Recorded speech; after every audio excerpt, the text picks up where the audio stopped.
unaendelea. Mwendelezo taarifa kutokea pale Kenya kuhusu ile hukumu ambayo ilikuwa ikimhusu aliyekuwa naibu rais wa Kenya Rigathi Gachagua, ambaye jana nilikuwa na taarifa hapo kwamba ametangaza kwamba atarejea tena mahakamani, atakata rufaa.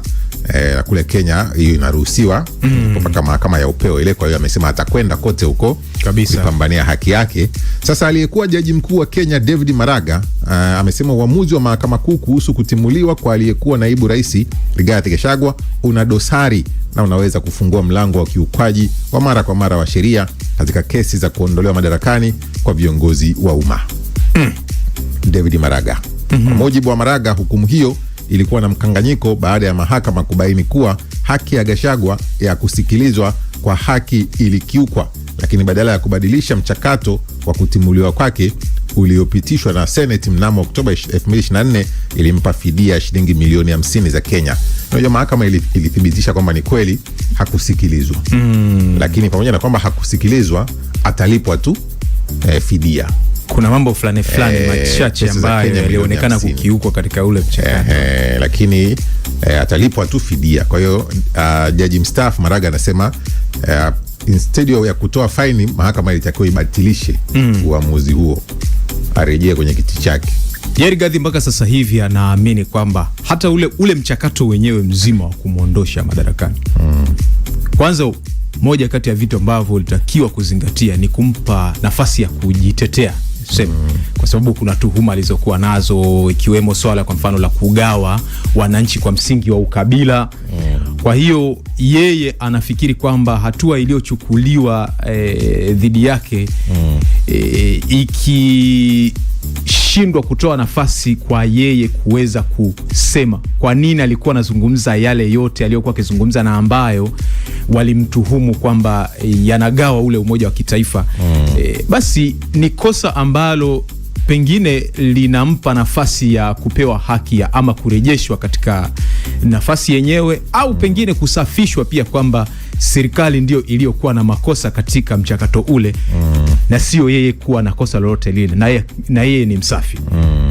Lakini ndio kama hivyo kwamba rufaa nayo ina mambo mawili.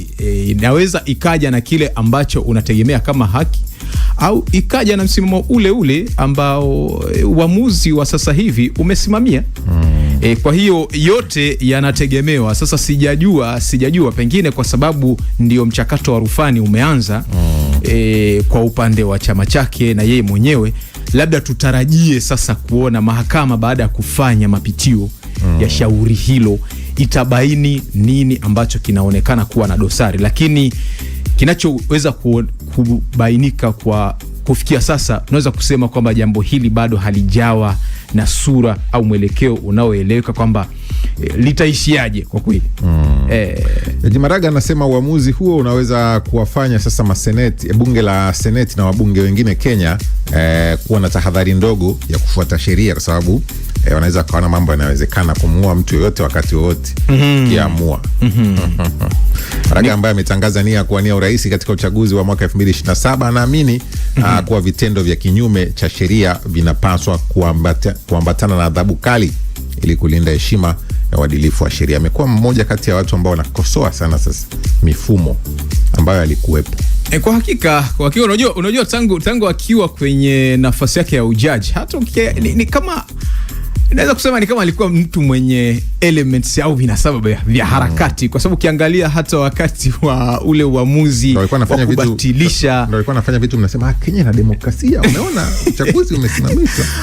Uamuzi kwa mfano ule kubatilisha matokeo kipindi kile cha utawala wa Uhuru Kenyatta, of course ulizingatia vifungu vya sheria, lakini pia unaweza kusema ameonesha kwa muda mrefu sana kuwa mtu wa kaliba ya harakati hivi. Na binafsi sikushangaa hata nilivyoona baada ya kustaafu utumishi wa umma anaunda chama cha United Green Movement Party ambacho anaongoza sasa hivi, na akiwa ametangaza kwamba anagombea urais katika uchaguzi ambao unakuja. Kwa hiyo unaona kwamba ni kama naye shajiisha tu zile siasa za upande wa upinzani, kwa sababu ukiangalia katika uchaguzi unaokuja ni kama kuna baadhi ya wapinzani wa serikali ya Ruto wanajaribu kutengeneza usuhuba ambao pengine unaweza ukawafanya kuwa na timu nzuri yenye kuunganisha wanachama wao na wafuasi na kufikia hatua ya kuwa na kama au idadi tosha pengine ya kuingoa serikali iliyoko madarakani ya bwana William Ruto. Wewe tuandikie maoni yako pia kwenye hicho ambacho tunakijadili kupitia 0683802966. Tukiwa tumesalia bado Afrika hapa. Jana nilikuwa nikisoma ripoti moja baada ya kuiona taarifa ya mauaji yaliyotokea pale Afrika ya Kusini. Afrika Kusini imetokea mauaji ya watu 12 walipigwa risasi kwenye eneo moja pale Cleveland, Johannesburg. Sasa katika kusoma ripoti hizo nikana natafuta matukio kama hayo. Bwana, Afrika Kusini ni moja kati ya nchi 10 duniani au ni moja kati ya nchi zenye viwango vya juu kabisa vya mauaji duniani. Kwa mjibu wa ripoti za mashirika mengi ya kimataifa, karibu kila siku watu 60 wanafariki dunia kwa sababu ya kadhia hizo za mashambulizi. Na nafikiri inachangiwa pia, unajua taifa la Afrika Kusini ni hasa katika vile vitongoji ambako wanaishi watu wengi weusi. Biashara ya silaha haifuati sheria. Silaha zinauzwa katika mazingira holela. Na ndio maana unaona kwamba kadhia hizi za mashambulizi, mtu anaweza katoka tu nyumbani akaenda kumfanyia shambulizi. Na katika mazingira yale pia, kwa mfano katika vitongoji kama Soweto huko, ni mahali ambako unajua hata ile ufuasi wa sheria, vituo vya polisi kupiga zile doria za mara kwa mara na nini, kidogo inakuwa ni kwa chache sana. Kwa hiyo sasa watu kujichukulia sheria mkononi ni kadhia ambazo zinaonekana kuongezeka sana. Sasa haya matukio yanafanyika sana na kujirudia katika vitongoji vinavyokaliwa zaidi na watu weusi. Hapa kwetu tungesema Uswahilini. Huwezi kuyasikia katika vitongoji ambako wanakaa wazungu au tuseme raia wa kigeni tu, ukiacha tu raia wa kizungu wa Afrika Kusini. Sasa tukio la jana ni watu wasiopungua 12 wameuawa katika shambulio la risasi lililotokea katika eneo la makazi yasiyo rasmi la Cleveland karibu na Johannesburg.